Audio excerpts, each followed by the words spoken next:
If you missed the beginning of this book on teams, here's chapter 1 of For the Birds by Margaret Atwood. On Saturday, Samantha got out on the wrong side of the bed.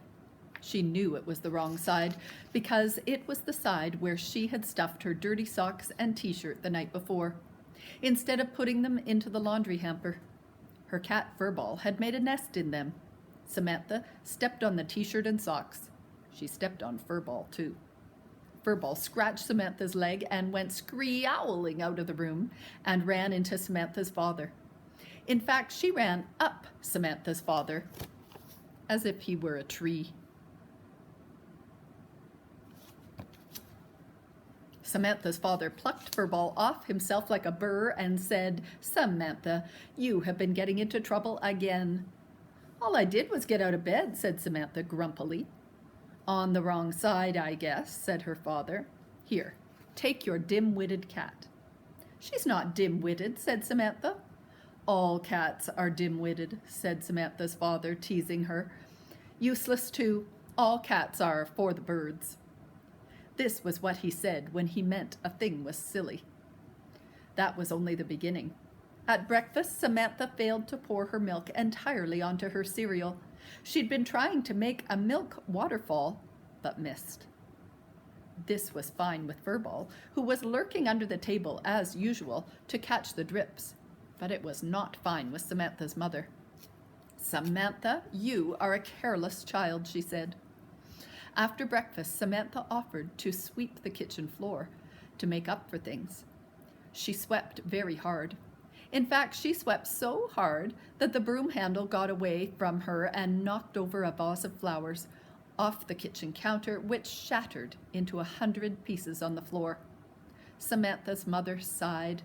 "You really must learn to think before you act," she said.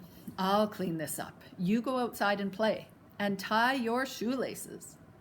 Samantha went out in the backyard. Furball went with her. "Play," thought Samantha gloomily. "How am I supposed to play? I don't have any friends here. There's nothing to do and nowhere to go. That stuck-up Carrie from across the street won't even speak to me." Samantha's whole family had just moved into this house. Before, they'd lived in a small town where she knew everybody and everybody knew her, and she could walk all over town and throw stones into the river to frighten the wild geese that sometimes swam there. Now she was in a new house, in a big city. She wasn't even supposed to go around the block by herself. Samantha was homesick. "I wish we could move back," she said to Furball. She sat down on the edge of the deck, feeling sorry for herself.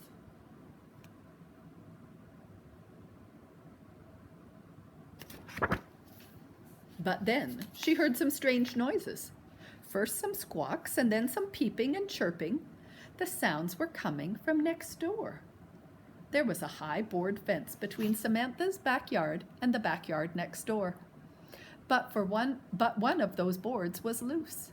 Samantha crept up to it, moved the board to one side, and peeked through.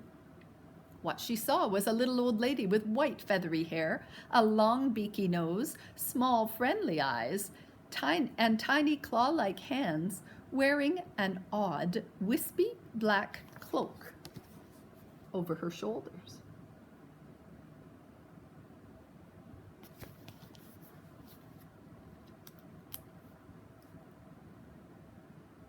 The squawking and peeping was coming from her neighbor. While she squawked, she was scattering birdseed on the ground, and many different kinds of birds were flying down to feed. Samantha even knew the names of some of them. Blue jay, a cardinal. Samantha knew the name of the little old lady too, because a letter had come to Samantha's house by mistake. Her name was Mrs. Phoebe Merganser. And watching her, Samantha decided that she was just as weird as her name.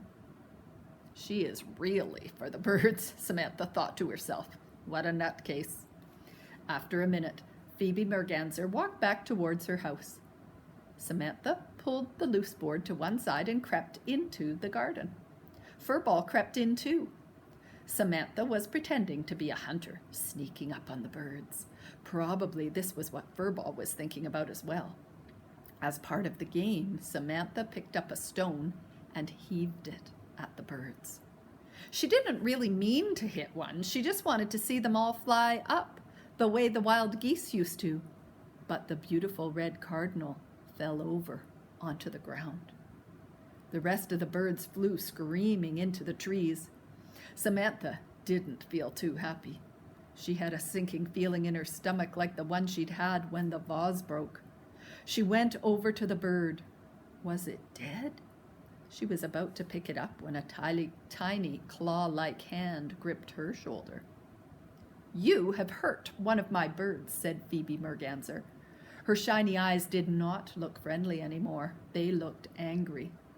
"I didn't mean to hurt it," said Samantha. "That's what they always say when they poison the rivers where the birds fish and chop down the trees where they live.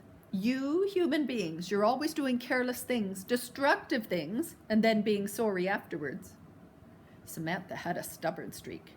She felt her chin going out. Here she'd apologized, and she was still getting bawled out. "That's for the birds," she said quite rudely, "and so are you." Phoebe Merganser stared at her, and Samantha stared back.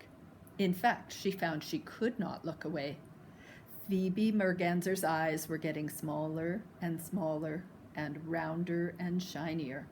Her nose was turning into a beak, her hair and cloak into black feathers. She was changing into a bird. Samantha opened her mouth to scream, but what came out did not sound to her like her own voice at all. "Eep, eep," she heard herself saying. She turned to run and found herself hopping across the grass on spindly legs. She looked down at her feet just in time to see the last of her shoelaces disappear, and instead of 2 shoes, she now had 2 black bird feet. Her arms flapped, but they weren't arms, they were wings, and she didn't know how to use them. She tripped and sprawled on the lawn in an indignant heap of feathers.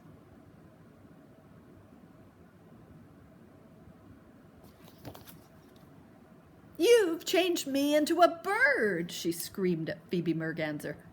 It was bird language, but she found she could understand it. "And a very good thing, too," said Phoebe, who was now a large black crow. "Maybe you'll learn something."